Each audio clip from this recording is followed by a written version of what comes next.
Napoleon اور Hitler کو اگر نیٹو کی پاکستان کے راستے افغانستان جانے والی رسد روکنے یا 126 دن کے دھرنے کے بعد کنٹینر سے اترنے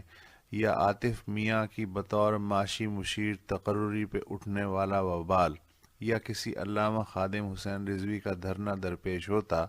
تو وہ بھی یو ٹرن لے لیتے، مگر 2500 کلومیٹر پرے ماسکو کے دروازوں پہ پہنچ کے یو ٹرن لینے کا نتیجہ بھی وہی نکلتا جو یو ٹرن نہ لینے کا نکلا۔ مجھے اتنا تو معلوم ہے کہ عمران خان نے آکسفورڈ میں داخلہ لیا تھا، مگر وہاں پڑھا کیا یہ نہیں معلوم۔ میں یہ کہنے کا رسک بھی نہیں لے سکتا کہ خان صاحب نے وہاں کچھ اور پڑھا ہو کہ نہ پڑھا ہو، مگر تاریخ ضرور پڑھی ہوگی۔ شاید عمران خان بنیادی اصولوں پہ یو ٹرن لینے کی نہیں بلکہ مقصد کے حصول کے لیے حکمت عملی کو حالات کے مطابق بدلتے رہنے کی بات کرنا چاہ رہے ہیں۔ اگر ایسا ہی ہے تو پھر خان صاحب کو اپنے یو ٹرن والے بیان سے وضاحتی یو ٹرن لے لینا چاہیے، لیکن اگر خان صاحب یو ٹرن والے بیان پہ ڈٹے رہتے ہیں تو بھی کوئی حرج نہیں۔ جیسے شروع میں عمران خان سمجھتے تھے کہ وہ روایتی سیاسی الیکٹیبلز کے بغیر بھی برسر اقتدار آ سکتے ہیں،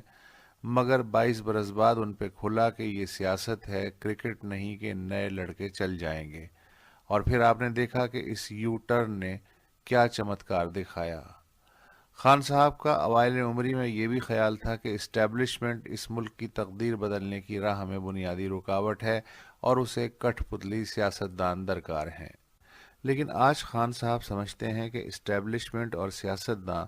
ایک ہی گاڑی کے دو پہیے ہیں، لہٰذا ایک پیچ پہ آئے بغیر گاڑی نہیں چل سکتی۔ پر کیا کیا جائے کہ تاریخ خان صاحب کی سوچ سے کہیں بڑی گیم ہے۔ جوں جوں شخصی قد اور احساس ذمہ داری بڑھتا جاتا ہے تو یو ٹرن لینا مشکل ہوتا چلا جاتا ہے۔ ذرا سوچئے اگر سقراط زہر کا پیالہ واپس کر دیتا، ابراہیم آتش نمرود میں نہ کودتے، حسین حالات ناموافق دیکھ کے یزید کی بیعت کر لیتے، گلیلیو چرچ کو لکھ کے دے دیتا کہ زمین چپٹی ہے، بابر پانی پت میں رانا سانگا کا 1 لاکھ کا لشکر دیکھ کے پتلی گلی سے یو ٹرن لے لیتا، جدید تعلیم کا تنہا وکیل سر سید درجنوں مولویوں کی بات مان لیتا کہ انگریزی پڑھنا کفر ہے،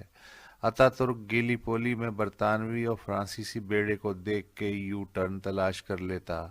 جناح صاحب متحدہ ہندوستان کا وزیر اعظم بننے کی پیشکش قبول کر لیتے، بھٹو رحم کی درخواست لکھ دیتا تو ہو سکتا ہے جان بچ جاتی، مگر ابھی 9 دن پہلے ہی تو خان صاحب یوم اقبال پہ نشریاتی شاہین بنے کہہ رہے تھے کہ اقبال کا پیغام یہی ہے کہ عقل کی غلامی سے نکل، ناممکن کو ممکن کرنا ہے تو عشق و جنون کا دامن تھام۔ مگر وہ کون سا عشق اور جنون ہے جو یو ٹرن بھی سکھاتا ہے؟ عقل عیار ہے 100 بھیس بنا لیتی ہے، عشق بیچارہ نہ ملا ہے نہ زاہد نہ حکیم۔